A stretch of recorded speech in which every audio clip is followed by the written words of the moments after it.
بسم الله الرحمن الرحيم. ألف لام ميم.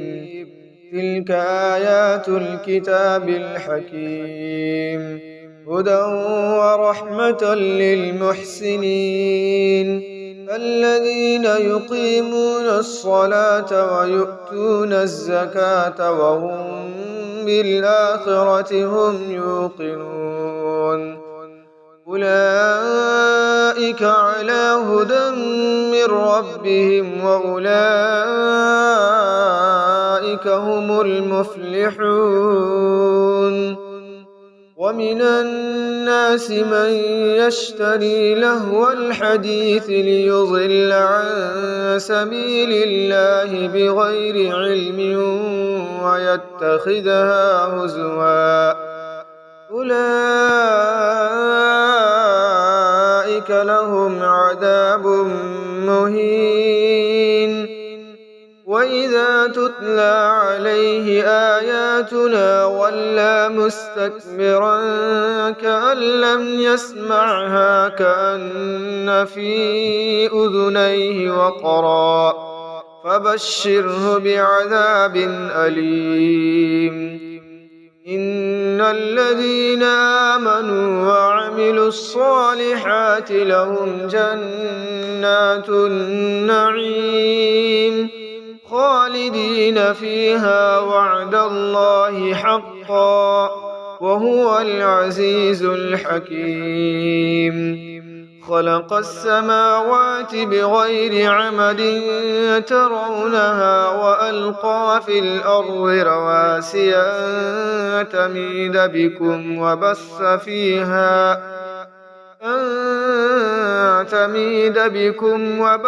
فيها من كل دابة،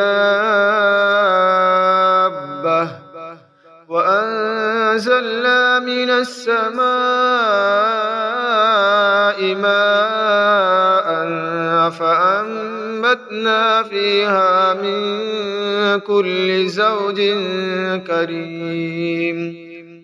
هذا خلق الله فاروني ماذا خلق الذين من دونه بل الظالمون في ضلال مبين.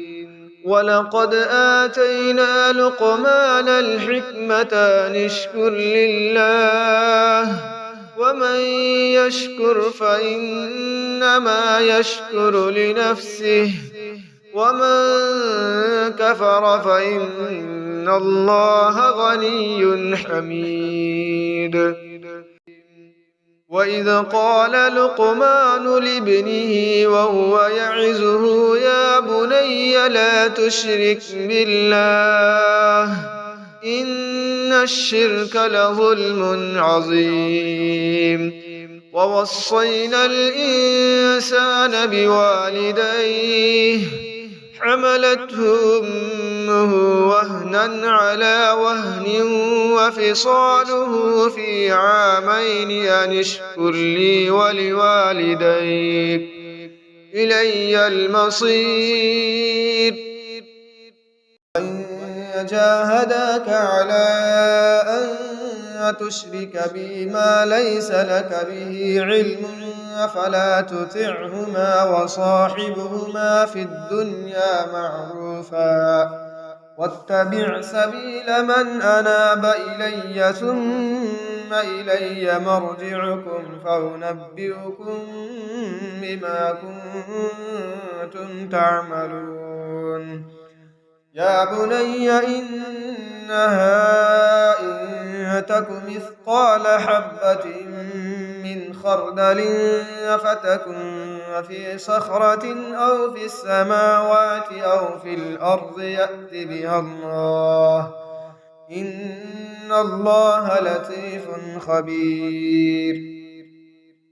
يا بني أقم الصلاة وأمر بالمعروف وانه عن المنكر واصبر على ما أصابك إن ذلك من عزم الأمور. ولا تصعر خدك للناس ولا تمش في الأرض مرحا إن الله لا يحب كل مختال فخور واقصد في مشيك واغضض من صوتك إن أنكر الأصوات لصوت الحمير ألم تروا أن الله سخر لكم ما في السماوات وما في الأرض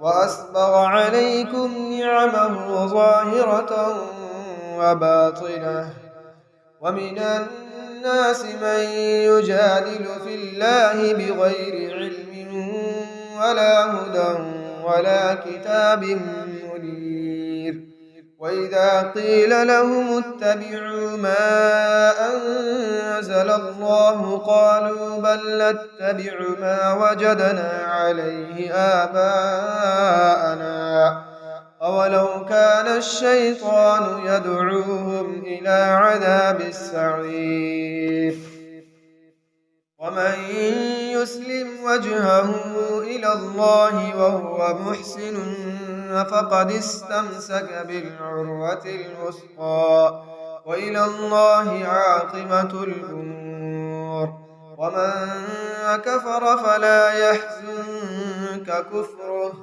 إلينا مرجعهم فننبئهم بما عملوا إن الله عليم بذات الصدور نمتعهم قليلا ثم نضطرهم إلى عذاب غليظ ولئن سألتهم من خلق السماوات والأرض ليقولن الله قل الحمد لله بل أكثرهم لا يعلمون لله ما في السماوات والأرض إن الله هو الغني الحميد ولو أن ما في الأرض من شجرة أقلام والبحر يمده من بعده 7 أبحر ما نفدت كلمات الله إن الله عزيز حكيم ما خلقكم ولا بعثكم إلا كنفس واحدة إن الله سميع بصير ألم تر أن الله يولج الليل في النهار ويولج النهار في الليل وسخر الشمس والقمر كل يجري إلى أجل مسمى وأن الله بما تعملون خبير ذلك بأن الله هو الحق وأن ما يدعون من دونه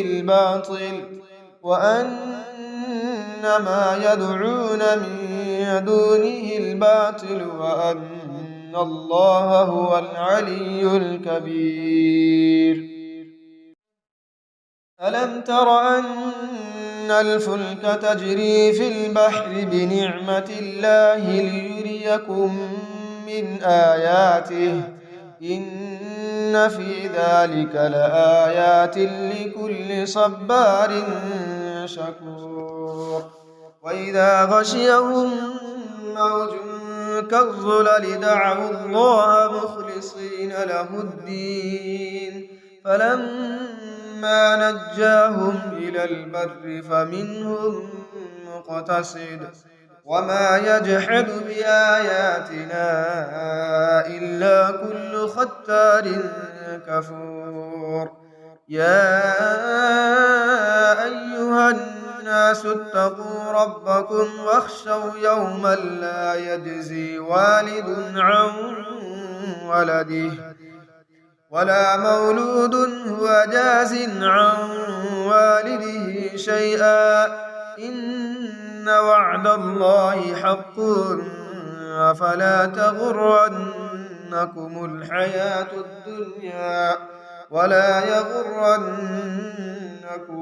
بالله الغرور. إن الله عنده علم الساعة وينزل الغيث ويعلم ما في الأرحام وما تدري نفس ماذا تكسب غدا وما تدري نفس بأي أرض تموت إن الله عليم خبير.